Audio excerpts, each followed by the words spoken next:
Hello, and I know this is the last talk, and we are going to get out of here at 4:45, no matter what. So Sarah, you've probably got to watch. I certainly do not. So good. You're going to help me on this. It's a real pleasure to be here. I'm trying to figure out why, and I'm going to get to that in just a second. But thanks, Tam and Randy and all the Houston group that has been so wonderful the last couple of years, not only with the faculty at the University of Houston, but with our students and with the greater community. It's just been a real pleasure getting to know everyone and recommitting ourselves to a certain extent, or maybe to a greater extent, in what we're all trying to do here. Rick, can you hear me? Yes. Thank you. Also, there's just something about this, the way this conference feels, which I really like, and I was sitting there just then trying to sort of come to grips with that, and I think obviously it has to do with the passion, but it's a passion that then leads to a lot of really close looking and a sort of inhabited history, and I mean that in the best sense, and I think everybody probably knows more or less what I'm talking about, and I go to very few conferences where all of this comes together in just this way. And I'm recently returned from a really large archaeological conference, which is called the Society for American Archaeology in Disney World this year. Don't ask. And I was thinking there are moments at the Society for American Archaeologists, and when you get 3,000 archaeologists from Chile to Canada together, there are moments when this happens. Unfortunately, it's almost always between midnight and 2 a.m. in the hotel bar. And I find that in this particular gathering, those moments of passion and sort of revelation are much more equitably distributed across the day. So that makes me happy too, especially. The whole midnight thing sort of escapes me these days.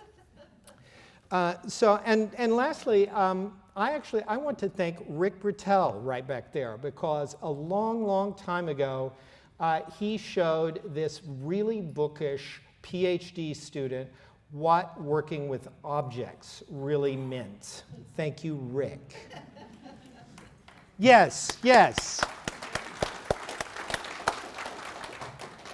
So finally, just to sort of set this up, I want to go back to this morning and Olivier Millet, everybody, I think that sort of galvanized a lot of people, and his dissatisfaction with the idea that we don't really know what we're talking about, or we don't have a good definition for Texas art, right?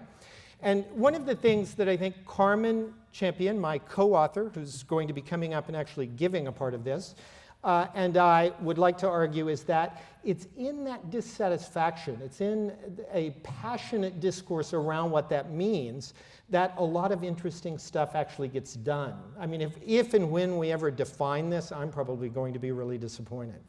So let's, for a moment, let's imagine a world in which Texas art, and I'm talking about in the 30s here, so imagine the first half of the 20th century, was related as closely to Mexico, and let me grab this thing because we're going to see more than that slide, was related as closely to Mexico as it was to Europe.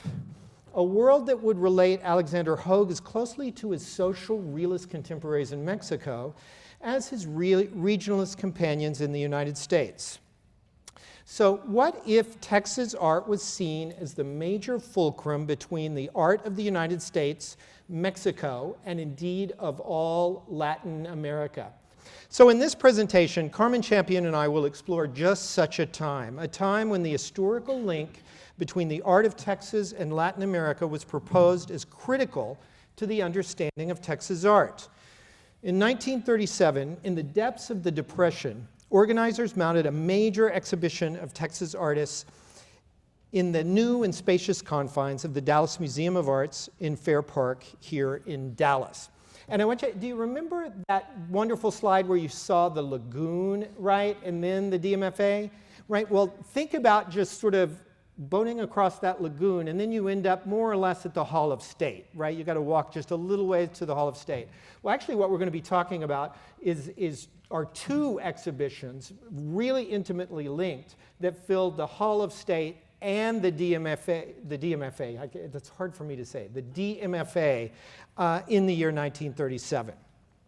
So the roster of Texas artists exhibited included Jerry Bywater's and Everett Spruce, and here you see their contribution to the 37 exhibitions, as well as Alexander Hoag's contribution. This is actually what was hanging in the Greater Texas and Pan American Exposition.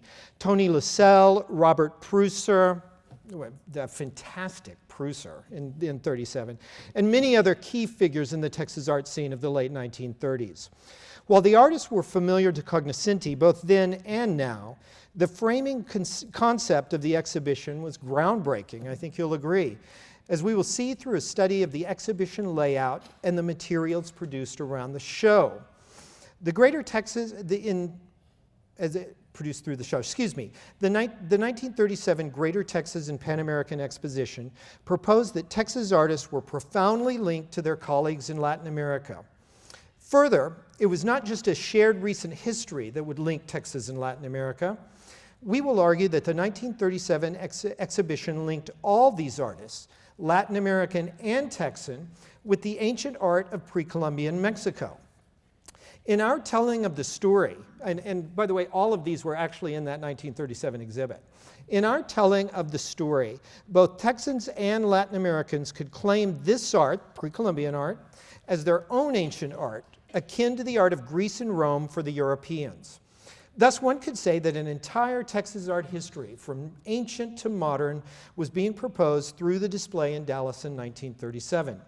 As we will see, there may have been many reasons that Texans would want to write an art history for themselves that featured ties with Mexico and points further south. But to do that, to trace Texan artistic legacy to Mexico and the South, was not a widely accepted idea in the Texas art world in 1937. If Texas art history was not firmly connected to Latin America in the 1930s, in the late 30s, where was the putative source of Texas art? And I'm talking about the shape of Texas art history. I mean, you know, of course, there's going to be huge amounts of contention here, but the general shape. You don't have to look far to find a response. The popular art exhibit associated with the Texas Centennial Exposition of 1936, held in that same fair park only 1 year previously, argued that through its choice of artists, layout, and supplementary materials, that Texas artists were part of the great stream of art history emanating not from Latin America, but from Europe, and this is not a bombshell. The exhibition we are concerned with, the Greater Texas and Pan American Exposition, was only 1 year later and in the same state fair grounds as the Great Centennial Show. And I can't stress that enough, because really what we're talking about are Texans basically inhabiting those key, almost sacred spaces with ideas of their past within 12 months of one another that are completely different and contested then. The answer, of course, okay, so how could 1 year change Texas art history so completely? The answer, of course, is that it did not. The Greater Texas and Pan American Exposition of 1937 did not revolutionize Texas art history overnight, but it did nurture a relationship between Texas and Latin American art that has never completely disappeared and still erupts periodically into a real alternative history of Texas art. The foundation of that alternative history is our story today. So before we look specifically at the art of the Greater Texas and Pan American Exposition, I should begin by noting that never had so much Latin American art been seen in Texas, and on a national level, only a handful of shows had attempted so much before 1937. And we're talking about sort of this home in the world problem. I mean, this was a absolutely national level gathering of Latin American art in 1937. Further, the audiences for this Latin American art was huge by any metric of the time. The Greater Texas and Pan American Exposition attracted 2.3 million visitors over the course of its 6 months run, of which at least 118,000 saw the art exhibit. This is our little statistical analysis part. It will be very short, but I think it's important. These were no small numbers. These were no small numbers. The blockbuster show the year before in the same small space in the same space, featured an unparalleled set of European masterpieces and had the full power of the original Texas Centennial marketing and PR machine, and yet drew approximately 154,000 viewers. Further, as a share of the total exposition going public, the 1937 Greater Texas and Pan American Art Exhibit was more popular than the blockbuster 1936 Texas Centennial exhibit, garnering 5.1% of the exposition public versus 2.6% for the Centennial exhibit. So obviously, a smaller percentage of those people who walked into Fair Park actually saw the Centennial exhibit, although the actual number was greater. Not only did the people come, but the critics applauded. The art critic for the Dallas Times-Herald noted that the 1937 Greater Texas and Pan American show was, quote, far superior to the more elaborate Texas Centennial exhibit last year, unquote. And there might have been a little bit of boosterism of the current show going on there, but in general, people thought that it was a fine and thought-provoking show. With this brief excursus into statistics and critics, I hope to have established the importance of this show in the early history of large Texas art exhibitions. In the time that is left to us, Carmen and I want to ask a few questions about the 1937 Greater Texas and Pan American show, its artists, its goals, and its results. And you're absolutely right, Sarah. I can't see a thing that's going on out there. This is really interesting. To start, why would an exhibit that featured the art of Latin America, both ancient and modern, be such a popular draw in a state roiled by depression and vigorously attempting to carve out its own artistic and cultural identity for the world? Second, what were the organizers trying to do by bringing a stellar list of Texas artists together with some of the most renowned artists of Mexico and regions further south? And third, why were the organizers so insistent on exhibiting great pre-Columbian art? And of course, this is a subject very dear to my heart. We have already indicated partial answers to these questions, but let us now explore these issues in greater depth and fully admit their complexity as well as their historical interest. So how would a Depression-era viewer have experienced the art? Remember that we are arguing here that the organizers of the 1937 exposition were offering a novel vision of Texas art history, one that was tied directly to Mexico and Latin America. It is important here to think for a minute about what Texans in the 1930s would think made a good art history of art. I mean, how did one even think about the shape of art history in the 1930s? If one were to walk through the Metropolitan Museum in the 30s, of course, or any other encyclopedic museum of the time, and there were few, you would experience art history developing out of ancient Greece and Rome. The story of European art history required the foundation of ancient Greece and Rome, the great but dead cultures that undergirded all later artistic accomplishment. One didn't have to go to the Metropolitan Museum to experience the need for an ancient foundation for any art tradition. It was all around in the way we trained art students. Has anybody seen the Battle collection of plaster casts at the University of Texas at Austin? Thank you, Katie. That's the way you learned art and art history, by passing casts around of great Greek and Roman material. Again, so it was all around us. So was the pre-Columbian Americas our own Texan, Greece, and Rome, and thus the foundation of the region's art history? As far-fetched as this may sound, it is clear that the organizers were setting up such an argument by directly comparing the two great ancient cultures in the exposition's materials and pronouncements on the show. One of the main organizers, Franz Blum of Tulane, and we'll talk about him in a little bit at more length, put it this way in a book that formed the basis for the 1937 exposition. And you can read this. I always get upset with people reading these things while I'm perfectly capable of doing it. So what I want to really point out is that Blum clearly wants us to view the Maya as our own great ancient civilization, the equal to those of the Old World. So with the desire of one of the main organizers, and I should point out what may be obvious, that Blum was absolutely behind about half of this show. to set up certain pre-Columbian civilizations as our own Greece and Rome. Let us dive into the details of the exhibit. Let's get our hands dirty here.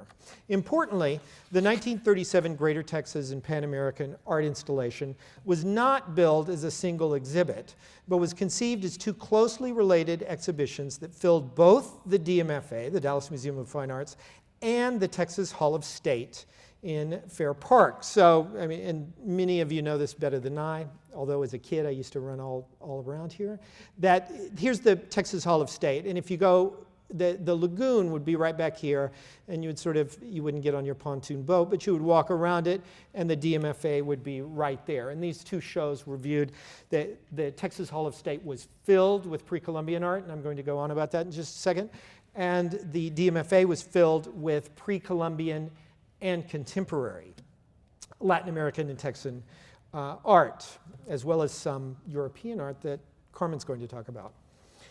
So one was the exhibit of the pre-Columbian objects and a few colonial documents in the Hall of State, and the other at the DMFA. I've already gone through all those, so let's just, so since we're going to end at 4:45, I'm going to skip this part. But what I think is important here is that the art exhibit, the specific art exhibit, was very, very concerned in linking pre-Columbian art and the greatness of that tradition to both Mexican and Texan contemporary practitioners. And the other thing that one could sort of get interested in is the Hall of State was really interested in setting up what was a great ancient cultures show, just like Blom was talking about in his quote.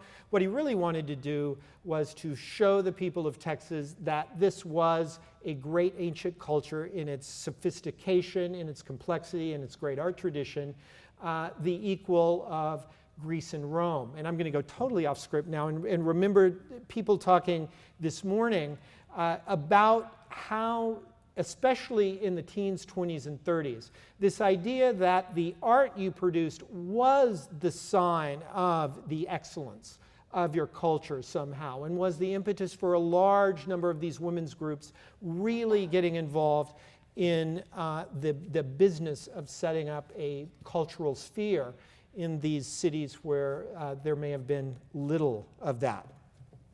So although our main subject is found in the Dallas Museum of Fine Arts show and its mix of Texas and Latin American works, let us pause, because I'm a pre-Columbianist again, that's the last time I'm going to say that, pause for a moment in the Hall of State, which is also, of course, a fantastic, fantastic space when you think about it, with its Depression-era murals that were certainly not free of Mexican muralist influence, surrounding what in 1937 was, get this, was one of the largest exhibitions of pre-Columbian art ever presented in the world up to that time. So this is a tiny part of what you're looking at here. This is actually a really grainy exhibition shot of all of these cases. We're just full of pre-Columbian art. And then as you go back, do you see that little sort of hut in the back? That actually was the hut that included these things. And these are, the figures in these are almost life-size. So this is just an enormous array of pre-Columbian art. It sort of boggles my mind that somebody had access, or that 118,000 Texans had access to this much pre-Columbian art in 1937. So the intelligence behind this was Franz Blum and Tulane. And in fact, why do I have to read this? The whole idea, because I can't see it anyway, the whole idea that Franz Blum had beginning in 1925, when he went down the Coatzacoalcos River and went into Veracruz and started collecting. It was really the last great, almost mercenary expedition of archaeologists into uncharted jungle territory. And if you've ever seen that 2-volume 1926-27 set, Tribes and Temples, that they wrote from it, it's a fantastic, it's like going back to the 19th century and macheting through things and finding these lost cities and all of this stuff. And since that time, since 1927, when Blum wrote that book about the great Tulane Expedition, he had been waiting to show the world this stuff in a coherent and sort of really grandiose environment. And he had never found that opportunity until these ideas of the organizers of the Dallas show really started to come together. So just I know that this is actually Blum's sketch of how the show should be laid out. So you just saw a grainy exhibition shot, but like here is that Palenque Temple of the Sun 3-panel set that I talked about. He was filling these things with stuff that Tulane had collected. There are massive, I should say, plaster casts or other replica techniques of monumental sculpture from the jungles of Mexico and the near part of Central America there. And what I think is really important to point out is that throughout every one of the press releases, and I actually have the letters that Blum would write to the person who was supposed to train the docents and all of that, he had one idea, and the one idea was this is a great ancient civilization on the order of Greece and Rome. And by the way, all of this stuff, and I didn't even know about this, but all of it is in the archives at Tulane. Every letter he wrote, every dime he spent doing this, and it's just fantastic. And in fact, if I hadn't stumbled on that, looking at the historiography of pre-Columbian archaeology, I would have no idea that this exhibition even existed. That's how underpublished and under-researched it is. So understanding just what made this civilization great and thus how it could be viewed as ancestral to Texas and Latin America was always on his mind, at Blum's mind. Making a civilization that could seem very foreign, seem approachable and understandable to a 20th century audience was not a given. And so he's laying these things out very carefully. It's fascinating to see how he's trying to communicate. There's Franz himself, a Danish guy who just fell in love with pre-Columbian archaeology and ended up being the first great director of the Middle American Research Institute in Tulane, which, by the way, is still one of the chief research centers in our field. But he had this really, really hard time convincing the organizers and Texans in general, I think, that this was really a Greece and Rome thing, because that this was a great ancient civilization. And maybe I should read, because this is really sort of incendiary here. The grand performance that went on every day at the 1937 fair, the cavalcade, right? I thought I would get some laughs, but yeah, first included a rather risque scene of the Aztec sacrifice of a virgin, all of which is total bollocks. It's like the 2012 thing, right? It's like, this is, I don't know who invented this, but it just like has a life of its own, this zombie scholarship. And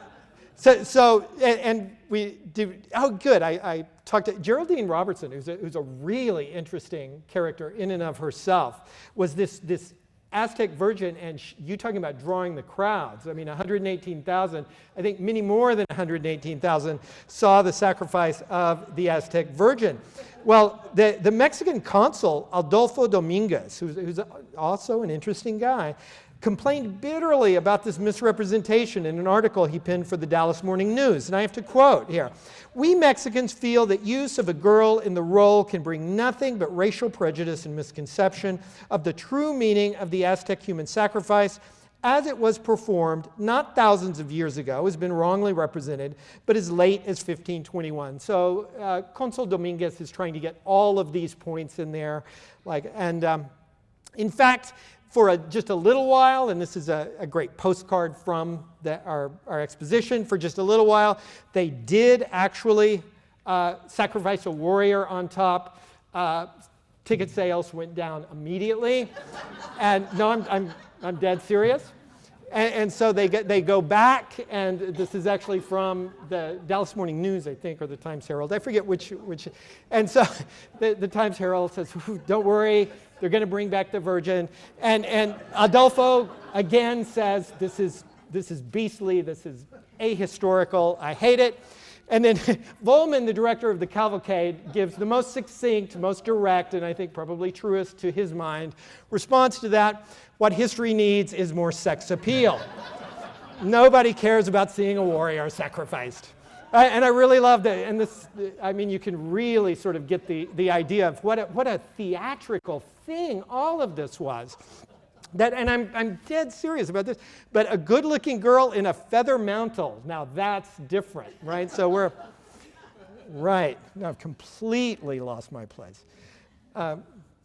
There is more to say on this. And I mean, I think actually, to be very honest and serious, there's a lot more to say in terms of what we were talking about in the morning as well. And I think also, and I'm going to just flip and become flippant again, but there was in 1937 in Dallas, you would not believe the sorts of vogues that went through. And in Helen Delpar's memorable phrase in her great book, a great vogue for all things Mexican, including Toltec-tan hosiery, which we'd have to deal with if we were talking about this. Now, while the Hall of State was full of ancient pre-Columbian treasures, the accompanying show at the Dallas Museum of Fine Art was called, as we have seen, Art of the Americas, Pre-Columbian and Contemporary. And just in the title itself, you get something of what they're trying to do.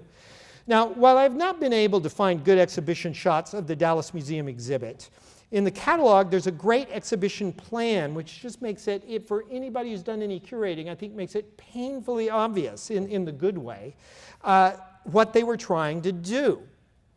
So what you would do as you were entering, the lagoons down here, you were entering from Centennial Park, you walk in and immediately you hit what is the Maya Court. Everything revolves around the so-called Maya Court, which was filled not only with Franz Blum's Tulane's sort of most miraculous, greatest pieces of pre-Columbian art, but they got things from the University of Pennsylvania, they got things from Harvard's Peabody. They did a really, really major show. And in fact, the person behind this was Richard Foster Howard, right, who many of you have probably heard of. He was then stolen away by World War II, and he became the leader of the Monuments Men. Who played him? Matt Damon, was it? In the movie, but right, George Clooney, of course, George Clooney. There are very few photos of him floating around, but there are great letters about how serious he was about getting the best pre-Columbian art to serve as the sort of ancient foundation for the argument that was the rest of the show. Right. So, for example, I mean, again, I'm a pre-Columbianist, so this is just an enormously important and beautiful piece from Piedras Negras in Guatemala. And a lot, again, too, it's been in the jungle for 1,500 years. Please give it a break in that sense. So you do get some, I'm really uncomfortable with anything that hasn't been rained on in the jungle for 1,500 years. So all of these new paintings make me nervous. But you see the glyphic record here, and you see something of what's left to us of the imagery in the center, the iconographic representations in the center. But really the point that I want to make is this is world-class pre-Columbian art that they're gathering from all over the United States and beyond. So recall that few Texans had seen such wonders from south of the border unless they had been to Mexico City or seen one of the handful of shows in other venues. So surrounding the pre-Columbian room, as we see, were 3 galleries of Latin American and North American painting marked galleries A, B, and E. I hope everybody can see that. Marked American in the plan, but that's what's interesting is that it's marked American in the plan because it's not American in the sense of USA, it's American in the sense of Las Americas, the sort of whole thing. And so what they're doing is they're putting together the American painting tradition in terms of Latin America through North America and seeing how it looks together. We had, in fact, these are really bad reproductions of the items that were really in this show. For example, Orozco, On the left, Rivera, we've already glimpsed his work that was probably in there. Siqueiros, these are the three greats, los tres grandes, the great 20s and 30s Mexican artists were all represented among several other important Mexican practitioners. These were not second-rate Latin American artists, but some of the most important artists working in the continent, and specifically strong in artists from Mexico. So below and to the right of that were rooms dedicated to the best private collections in the region, and even these may be linked to the overall theme of the exhibition, as Carmen is about to show us. Very important for our purposes here. To your right and above was a large contingent of Texas art that was meant to be seen directly in comparison with the American art, and in fact was simply an extension of it. And so that problem of home in the world was being dealt with in a completely different way here. That the Texas art was meant to be seen in direct relation to the Latin American art, which in turn is directly related to the pre-Columbian art. And that's the only way you could really, or it's the rational way to walk through this exhibit, is clear not only from the layout, but also from the catalog and the supplementary materials. So important for us then is to remark that at the center of the Dallas Museum's art historical narrative literally was the Maya court and its Mesoamerican objects, or Mesoamerican simply ancient Mexico and Guatemala and small parts of other, and Belize and small parts of other places, but the great ancient civilization of the Americas. Note that the centrality of the Maya court with its axial position and its role as introductory space to the entire exhibition. I think that's done. So, Jerry Bywater's, one of the most intelligent, and this is that self-portrait that someone was talking about, right? That I think was Olivier's favorite. One of the most intelligent local commentators on the show, and later the long-serving director of the Dallas Museum of Fine Arts, but he's not there yet, fully realized the centrality of the Texas-Mexico relation. And his review of this is just it's succinct, but it's really, really beautiful and important.